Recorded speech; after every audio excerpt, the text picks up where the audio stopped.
This is the Alternative Investing Advantage podcast from Advanta IRA, where we show you how to explore investments beyond Wall Street and open your eyes to new options for your portfolio. It's time to take control and give yourself the freedom to choose where you invest your money.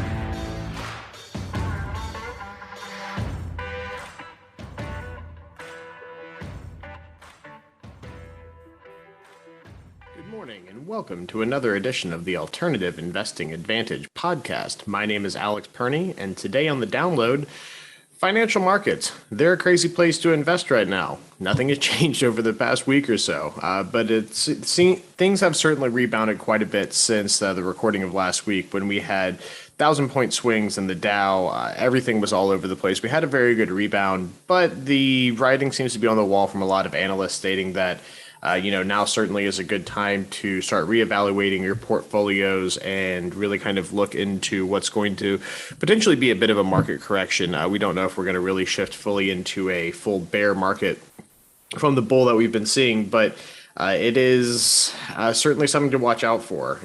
Past corrections for the S&P 500 have only been about 15% on average outside of recession. So definitely something to keep a sharp eye out for. Stocks still kind of getting used to the new normal with coronavirus, but things to certainly watch out for. We did have a 3.4% surge across the entirety of the NASDAQ on Monday. But however, that 3.4% surge on Monday, which was 12/31, was not enough to raise the Dow out of its worst month in 2 years. So January of 2022 was the worst month that the Dow Jones Industrial, or that the NASDAQ had seen in over 2 years. So even though we did have quite a bit of rebound coming yesterday, it really wasn't anything short of a bloodbath in the NASDAQ for the entire month of January. The U.S. stock market, the U.S. stock futures are pointing to a slightly uncertain February. This is pretty much the worst start that we've had since the start of the pandemic in 2020. So it's kind of a big wait and see for a lot of different portions of the U.S. stock markets. Now, that's not to say that some stocks aren't performing pretty well, and there isn't some really big news in some businesses. We had seeing last month Microsoft entering into its biggest ever acquisition deal for video game manufacturer Activision, which had the IP of such things as Candy Crush and Call of Duty and a lot of other, and World of Warcraft, a lot of big names that were acquired by Microsoft trying to make a bigger move into the intellectual property side of gaming. However, you had Sony coming out yesterday indicating that they are buying the gaming magnate Bungie, which had titles such as Halo and blanking on a few of the other ones, but they had a huge purchase. Destiny was the other big intellectual property for Bungie. Sony entering into a purchase agreement for $3.6 billion to firmly implant itself as the largest gaming, whether it's IP or console manufacturer in the world. So definitely something a very strong thing to watch for in the gaming and intellectual property sectors. We have Netflix also having a pretty bad day yesterday as analysts released reports saying that the subscriber slowdown that they have been seeing over the past year and a half is not necessarily indicative of the only portion of their financial woes, that cash flow problems are a little bit more pervasive than people think. However, Netflix was trading up 11.5% over the month. So we really time will tell when it comes to actually what will happen with the streaming giant Netflix. Past that, we have a large recall announced for Tesla. However, the issue with that being that even though 53,000 vehicles were recalled due to an issue with rolling stops when using the autopilot function, we still have Tesla stock trading up. However, this is one of the things that analysts are a little bit cautious of, as the larger swaths of the market rebounding were kind of raising the rising tide, raising all ships effect with regard to a lot of securities. So this recall certainly to have a large effect on the mid and long-term stock price of Tesla. So definitely something to watch very closely. This has been The Download.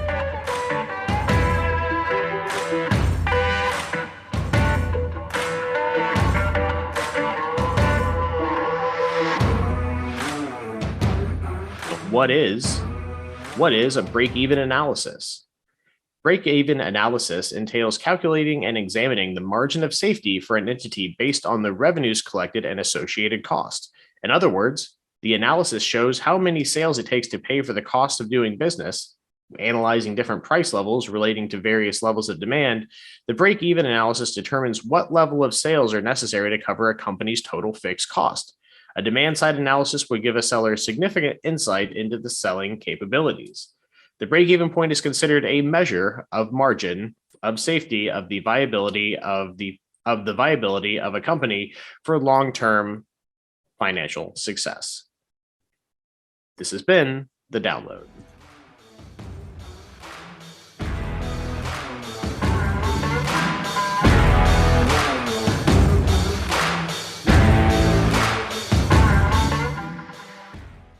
Hi, and welcome to another edition of the Alternative Investing Advantage podcast. My name is Alex Perny. Thank you very much for being with us, everyone, today. Today, we are pleased to welcome Jennifer Barner with Lighthouse Ventures. It's going to be a very interesting conversation on maybe a little bit of a different aspect of multifamily real estate investing that we've seen from other people. We've had plenty of great syndicators on here that have wonderful programs, very large programs with thousands, if not tens of thousands of doors that they manage.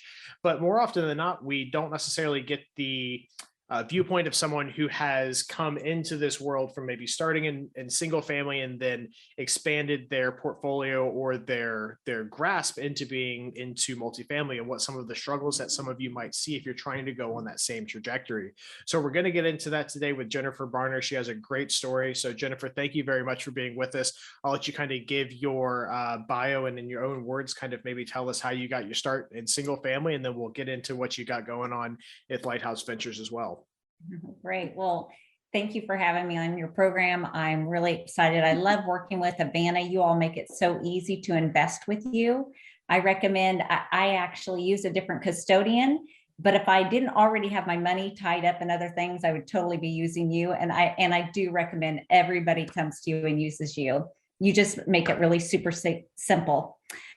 With that, yes, I'm a stay-at-home mom. I got started in in real estate about 6 years ago through the Rich Dad program.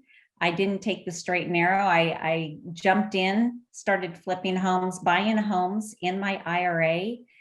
And when I ran out of funds, I figured there's got to be another way. So, I pivoted a little bit and started using my heat lock on my own home to fund those assets that we were purchasing and flipping.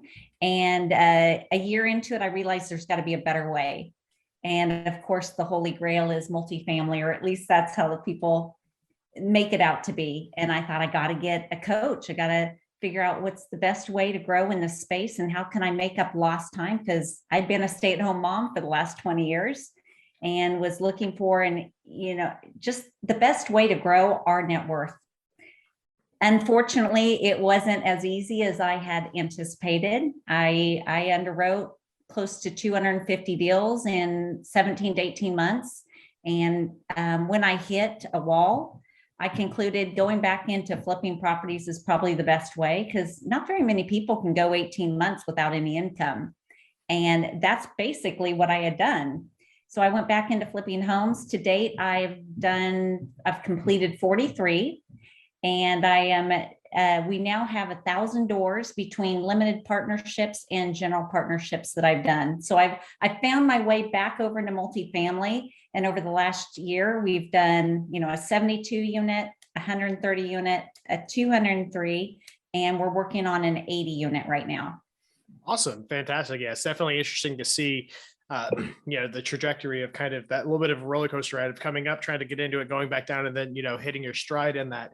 So what I'd like to kind of talk about is that, you said you got into flipping houses, you found your funding with that, with doing a HELOC on your personal residence, you got the cash flowing and doing that. So let's talk about that little bit of a transition. I think a lot of people understand, hey, you buy a house, you fix it up, you flip it.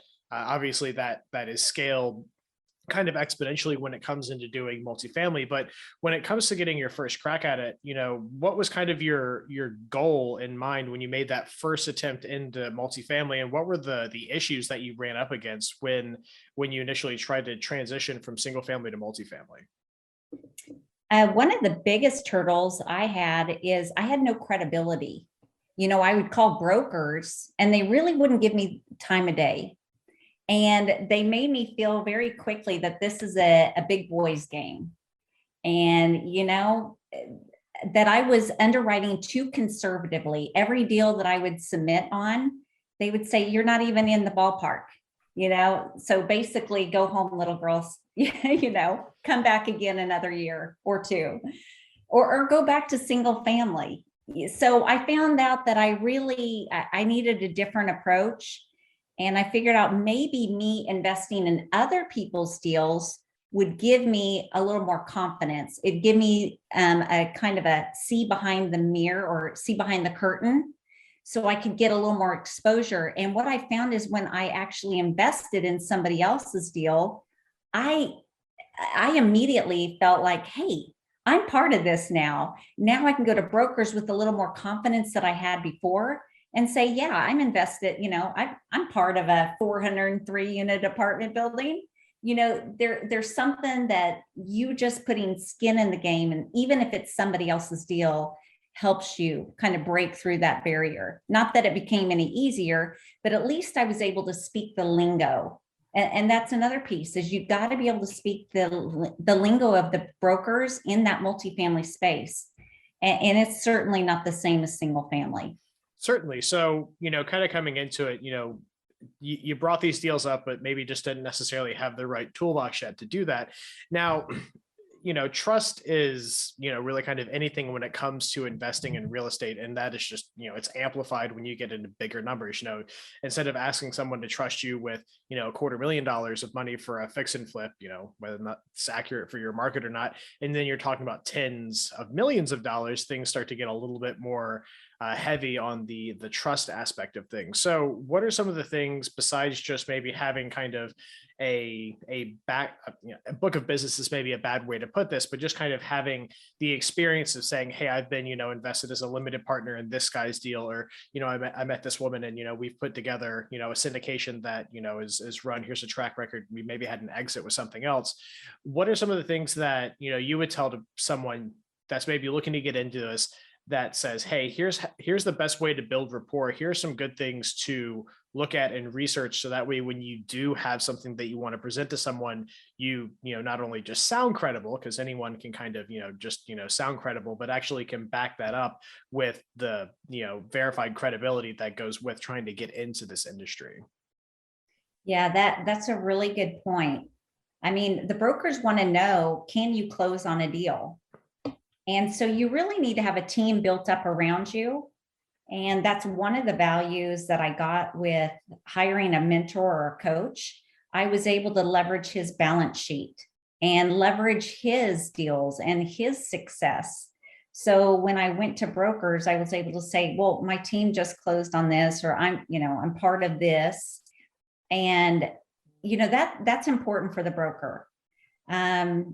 The other thing I would say is, one thing I did is I created a multifamily meetup group in our area, and with the hope of being able to pull us investors together to go and invest in a deal. And because I had done that, I was able to share that with the broker. Hey, we've got a group, we're ready to go. It's just a matter of, where's the deal? How do we get the deal? Mm-hmm. And so taking those steps to show brokers, and internally, I needed to know that I was ready. So everything I do is, okay, this is going to happen. I need to make sure I understand how does an LOI look? What do I need to know? What are the terms behind a LOI, which is a letter of intent to buy? Do I have my personal financial statement ready to go? And is my schedule of real estate ready? Putting all those steps in place will help you get a little more traction and credibility with the broker. And I think aligning yourself with a team that already has done deals is also really super important. And I would say, if you can invest in somebody else's deal to get aligned with them, you're going to put yourself in a position to step into a GP role, because the reality is we find deals, Well, now we need capital raisers and we need people to help us manage these assets. Now, although we might get a property manager, we still need to be managing the property managers and implementing the strategy behind our pro forma. And so we need people to come up behind us and lock arms with us as syndicators. And so that's what we're doing now is we're bringing people up that have invested in other people's or in our deals, and we're asking them to come along with us now. So that's a really great position to put yourself in as an investing in other people's deals so you can come up and find yourself very quickly in a GP role. Sure. So now that all kind of definitely makes sense in the context of a lot of what you're saying. Now, would you say that scenario that you just posed out there is kind of like investing with other people or getting involved with groups is probably the best kind of first step someone can take if they want to get that team around them? Because you mentioned, trying to do this just as, being an island in the sea is not so easy, but when you have the other people around you, that's what lends your credibility to a broker and ultimately kind of putting yourself in a position to be a general partner. And for people that are maybe just kind of, tuning in that aren't super familiar with the terms that we're using, typically in a multifamily investment structure, you'll have a limited partnership where the investors or the passive investors that come in are deemed limited partners. It's just, say, if someone says, hey, I got my money working in this deal, typically they're a limited partner. The general partner, being more or less the manager of the deal, is the one that is they're the one managing the project. They're the ones that are, getting a higher rate of return because they've put together, they found the property, they've done all this. So if you hear things like LP or GP, that's inherently what we're talking about in this. So to skip back to what I was initially getting at is that, as you said, getting plugged in with a mentor, getting in with a group where you can leverage their experience in the industry to try to help you get involved in deals. Did you find that initial plug-in was best done on your second more successful kind of, or your second round of this was done by getting that mentor and getting involved with other people's deals, or were there other smaller aspects that helped you kind of build that network to kind of plug you into the better position that you're in now?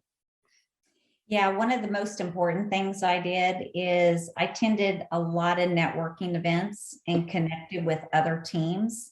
And my mentor, he had boot camps regularly. And in fact, I was part of the original one. And from that, I made a lot of great connections with people that were already doing multifamily. And that was pretty fundamental because when I found a deal of my own, I had a resource or a pool of people to call to underwrite the deal with me to make sure that it was going to work. So even though I became a limited partner in some other people's deals, I didn't end up doing deals with them.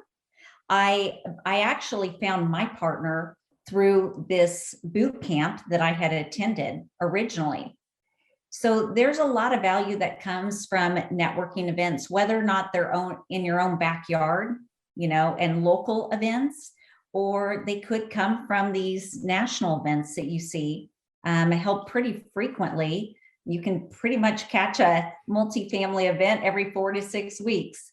And right now they're virtual almost weekly. Yeah, no, we're definitely a part of a lot of them here at Advanta. And I tell people that a lot. It's not this some big, crazy, sexy idea that people often think of, oh, like X, Y, and Z. I'm like, you just go meet people. The people behind these things are human.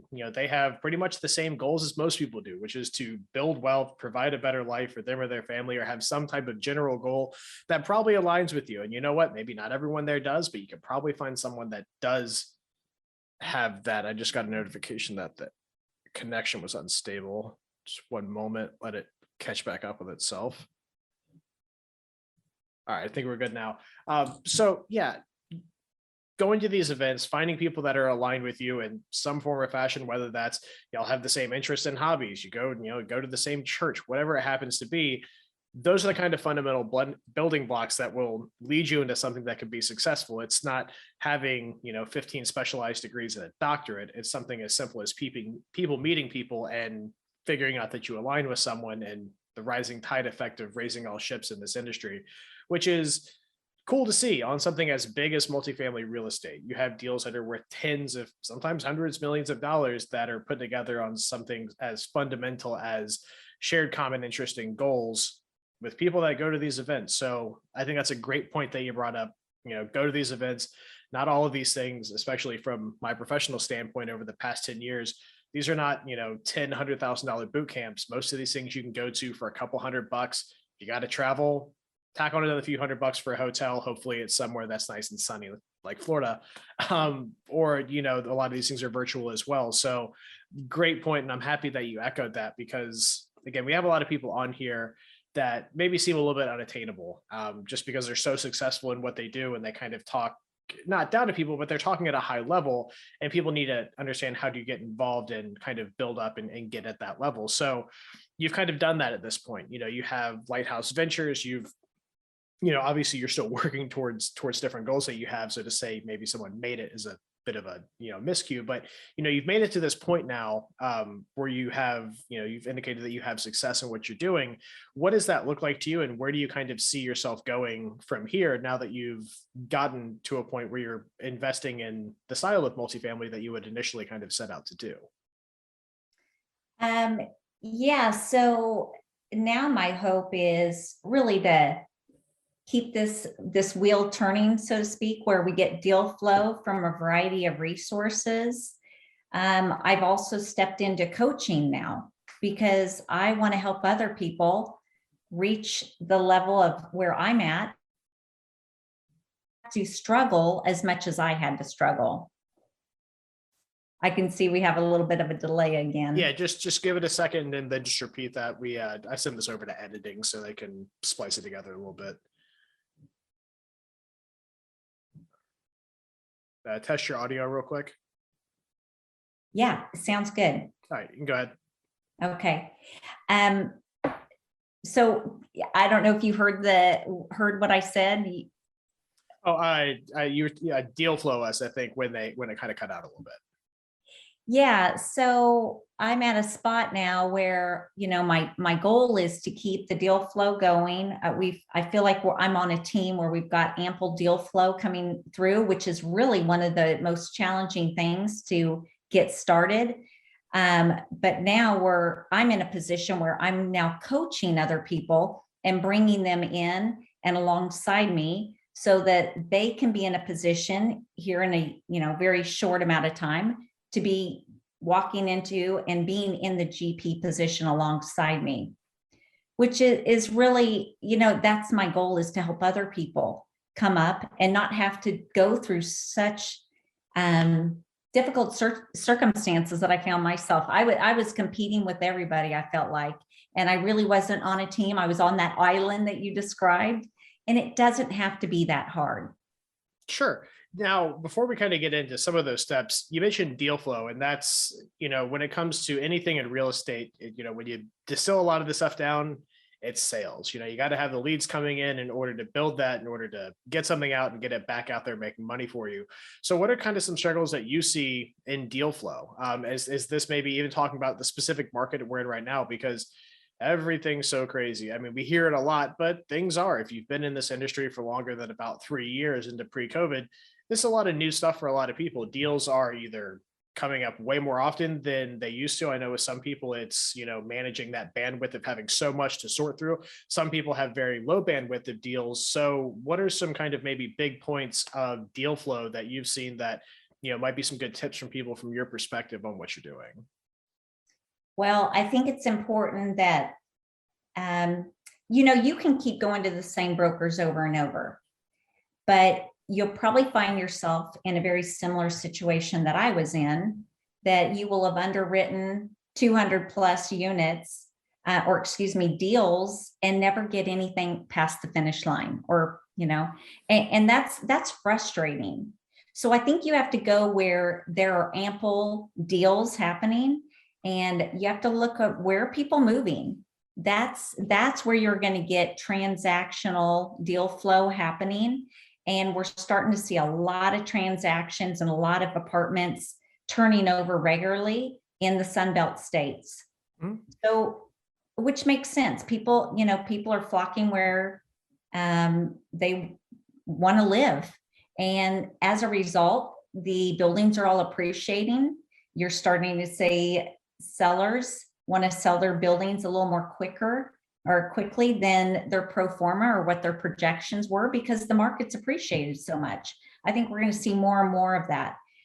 So how to create that deal flow? I can tell you, it can be a painful grind, and you can just do it. You can get, you can start calling all the brokers in your area very regularly, making sure you stay top of mind. But if the prices are too high in your area and they don't make sense, it doesn't matter if you get a deal. I mean, if you can't sell it to your investors because there's not a good cash on cash number, or your return on investment isn't there, then again, you got to go where the deals and transactions are heavier. So I don't know that I answered your question in a way that is pleasing to your listeners. I struggled with deal flow, and I found that it's just much easier to go to syndicators and try to be of value to them and figure out, okay, where can I add value to you as a syndicator? Where are you looking? Where can I look for you? And, that's where I think, or, you need capital on the deal. Let me see how I can help you get capital. I think right? that's a great point. I mean, it's, it's a tough question to answer. I think you did a great job answering it. It's saying, hey, like, how do you generate leads, especially if it's not single family that you're in, which single family is a little bit easier to kind of, walk your neighborhood and find deals. I mean, you own a property in your neighborhood, you can kind of figure out what isn't a good deal, but multifamily stuff's a lot different when you start looking at, what are the aspects that are going to make this pro forma appealing to someone, or what's going to work in a particular market. And instead of you trying to figure that out, going to the established syndicator and figuring out where they're looking and trying to add value that way. So that way you can narrow your funnel instead of, saying, hey, I'm going to have my funnel catch, North Carolina, South Carolina, Florida, Georgia, Alabama, Texas. Getting plugged in and trying to add value to someone that says, hey, look, I'm looking in the Jacksonville, Tampa, and Miami markets. So that way you can say, okay, great. Now I know where I need to go. I met this person. Okay, over at this conference, I know they're in Tampa, they're heavy in Tampa. Let me give them a call, instead of saying, hey, I got 50 people at a call, or just going to sit on LoopNet all day and try to, find a deal, which, for those that aren't familiar, LoopNet being kind of the MLS for larger multifamily stuff. It's on there.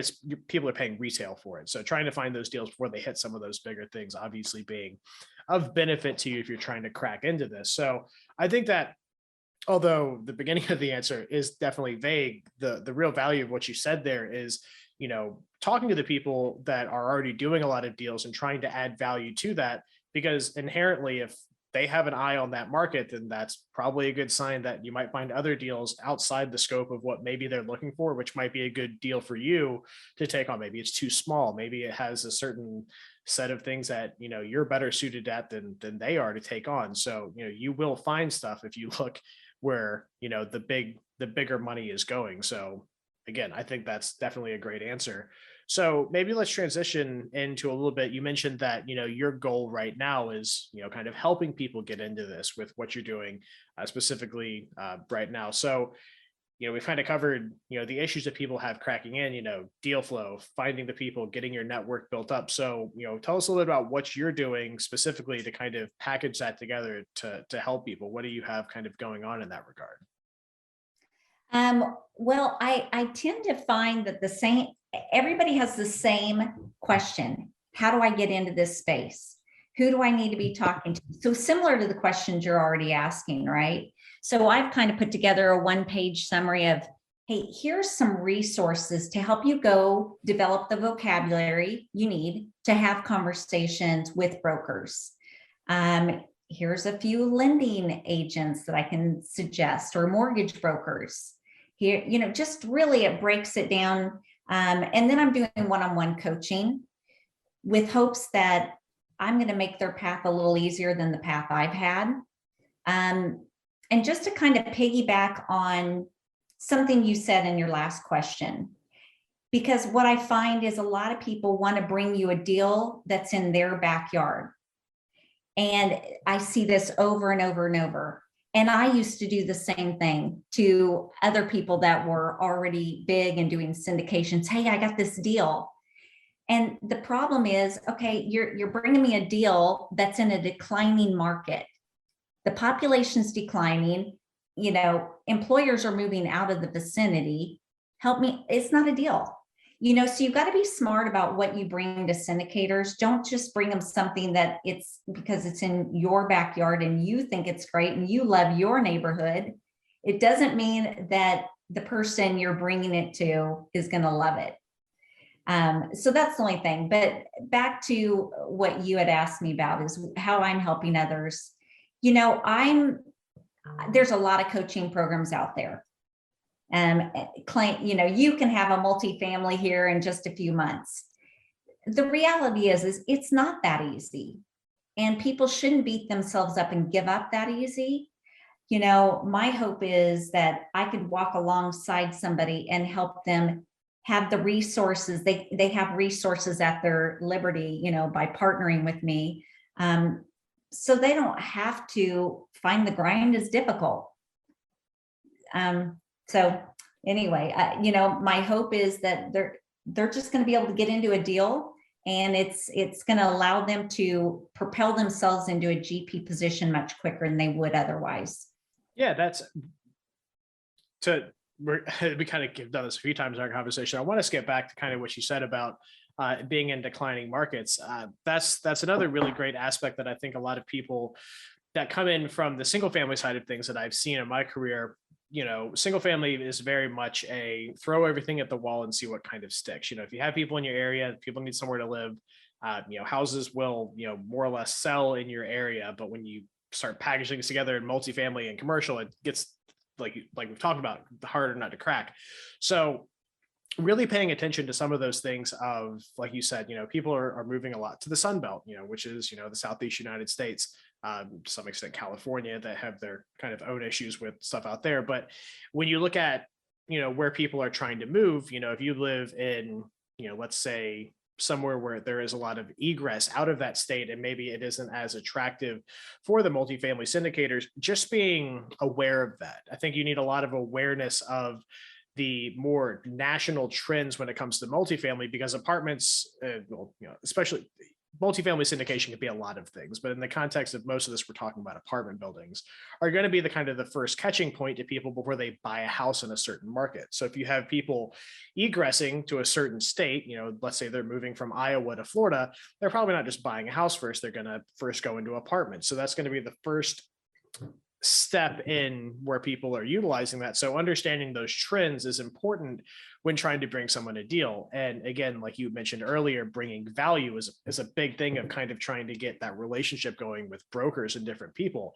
So I think it was maybe kind of as a point that I really want people to understand from what you said is that, just being a little bit more hyper aware if you're trying to get into multifamily is very important. The numbers are bigger, all the details are amplified, and just because you like your neighborhood, like you said, doesn't necessarily mean it's a good deal. If people aren't moving there and you're only projecting 50% occupancy even after you bring it from a C to a B plus property, that's going to kind of get you on the back burner of when you send your deal to that syndicator, they're not going, oh great, Jennifer sent me this deal, great, I need to get on that right now, look at it and get back to her. It's trying to bring that value. So I think that's something that might be, I don't want to gloss over that in this presentation. I think that's very important information to people to understand. Just, multifamily is different than single family. And I think a lot of people coming from those two worlds just need to understand that. And again, having someone like, that's done it and has seen those struggles like you have, especially, if you have coaching that you do is important,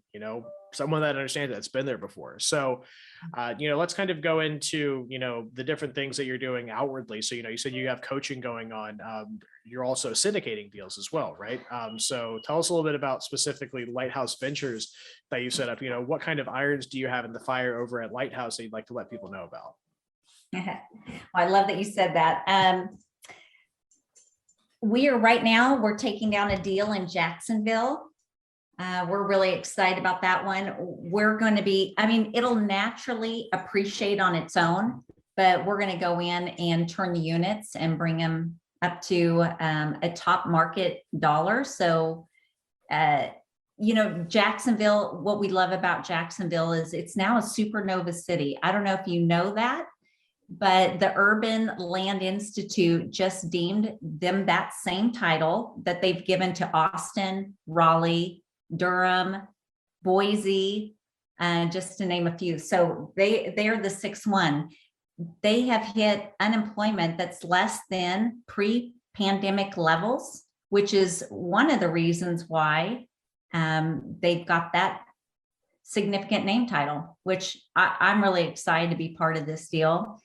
We have another one coming in the midst of this one that I can't really disclose yet. But one thing I want to piggyback, Alex, is the importance of capital raising. I can tell you when I got into multifamily, I thought I was going to be buying multifamily buildings. I didn't realize that what multifamily means is you become part of the general partnership team and you help raise capital because honestly, you can't do it by yourself. And so you need a team of people coming together to get the word out that you've got this phenomenal investment opportunity and they have the ability to be part of it. And an area that they can add value is by spreading the word. Well, if this is your very first time that you've done anything in real estate, it's going to be a difficult climb to get anybody to believe that you know what you're doing in real estate. So if you're in real estate at all, my biggest tip to you is to start telling people what you're doing. Share little nuggets that you come up with, showing that you are an expert in the area and you're learning more and more about real estate is going to further you and get you there faster into having success in capital raising than you could possibly imagine. So when I very first, I had my very first deal that I found and I put it out to my investors, I had good success out of the gate because I had already created a multifamily investment group in my backyard. Mm-hmm. And even though I had to say, you know what, it's too expensive here in our market, I'm going to go back to flipping homes. I had already set that up and I was already posting about all the different things that I was doing in my flips. And even though they weren't pertaining to multifamily, it still showed that I knew what I was doing. I knew numbers. I had credibility. And because of that, capital raising has become fairly easy. And I don't want anybody to miss that nugget. So, everybody can be a specialist in their area, but nobody knows you're a specialist unless you brag a little bit about yourself. And that's the most uncomfortable thing to do, but it can be one of the most important things that you do is sharing with people what you're doing. And very important to that point that you just brought up. I have, in my experience in real estate, the worst thing you can do as someone investing in real estate or trying to be a realtor or an investor yourself is not tell anyone. These things don't happen in a vacuum. And the more people you can tell, you may think you're annoying people, but I promise you, if you are trying to be successful in this industry, tell everyone and tell them twice, because they'll that one person you thought that you annoyed, they might be talking to their uncle and say, oh yeah, this person's trying to buy some multifamily real estate in their area. I'm gonna go, you know what, so am I. Give them my information. You don't have any interest in it, but I do. Tell everyone, tell your barber, tell your priest, tell your grocer, and just continue to put it out there that, if you're trying to do this and you're serious about it, like you said, putting out the numbers of the deals you were doing in single family helped to lend credibility to what you're doing in multifamily. If you can be a good steward of someone on multiple single family flips, that does translate into being a good steward of their capital in multifamily arena as well. So I really appreciate that you brought up that, because I think, again, the viewpoint I'm trying to bring with this specific podcast is, people coming from single family or getting started in it. And, that is a hugely important point is, tell people what you're doing. If you're a CPA, or I guess CPA is a bad thing, but there's some things you maybe don't need to be as, braggadocious about or tell everyone this is not the time to do it. If you're trying to get invested in real estate, especially multifamily or larger commercial stuff, tell every single person and tell them twice. So thanks for bringing up that point. Now we're getting kind of to the end of, our time slot for this. So if people want to reach out to you, if they're interested in some of those deals you had, like you mentioned, you had one in Jacksonville, or they're interested in some of the coaching opportunities you might have, how can they get in touch with you? Website, social media, let them know how to reach you. Yeah, the best way to reach me is via email. And my email is pretty simple. It's Jennifer at Lighthouse-Ventures, and that's plural.com. You can also go to our investor portal to learn more about our opportunities we have available. And again, that is lighthouse-ventures.inv, as in Victor, portal.com. And then my mobile number is 913-481-8221. Happy to have a call. Love to meet anybody out there that's struggling and needs a word of encouragement or needs a coach. Love to have you. Fantastic. Well, Jennifer, thank you very much for being on today. I hope everyone that tuned in got some value out of this edition of the Alternative Investing Advantage podcast. Again, we drop these every Wednesday morning. Thank you for tuning in to the Alternative Investing Advantage podcast. Tune in next week for more investing tips and strategies. Want to hear more episodes of the Alternative Investing Advantage? Search podcast at advantaira.com and subscribe.